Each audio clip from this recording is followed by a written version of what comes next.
Ever madan tá mé ag ceartú an brofáile ó inné. Now bhí sé bhíobar sa spiló goach comá, so túsúla an gcuir sin úsáideach níl me an tal trídééis sin, ach tá mé ag géirí just díiristeach an ceiste sé bhí idir lechnach gá céad is dóig. So tá bhí trí uimhreacha coimplléascaí going.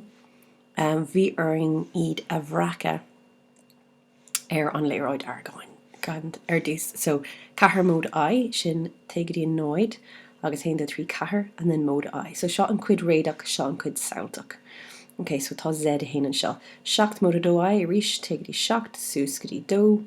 An sin cúig mód a cúig ai is teagaí cúig agus súscadí cúig ai. Okay, so sin Z hains a dó Z trí. Dúirt sé ceangal na trí fuinte agus dathig an trítán a dhéanaan siad. So níl méid mo trítán a dathú, but tá sin ein.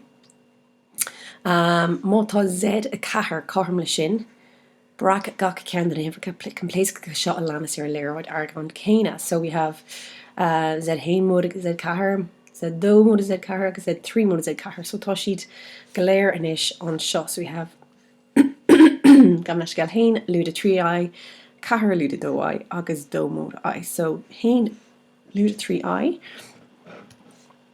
hain lúd a trí ai is an seo.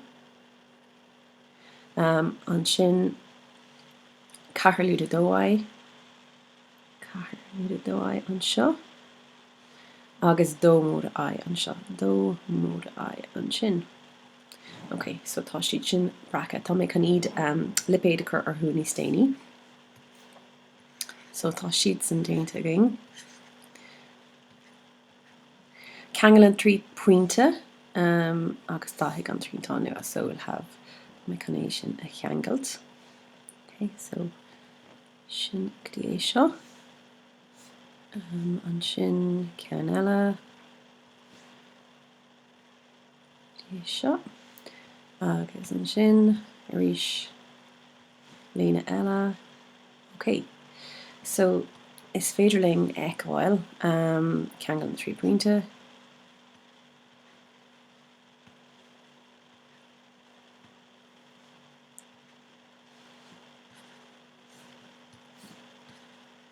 Agus tá siad, anyway, tá siad ceagnta agus táisteach. So tá mé chun an céad ceannaí inmh just táisteach.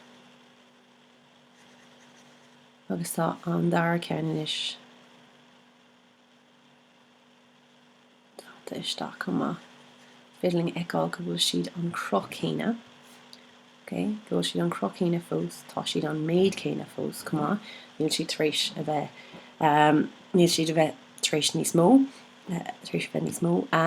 Déon chuir siad ar an gléiclú. Okay, so cad atá tréis tharlaú ach Z a trí cúig sé go dtí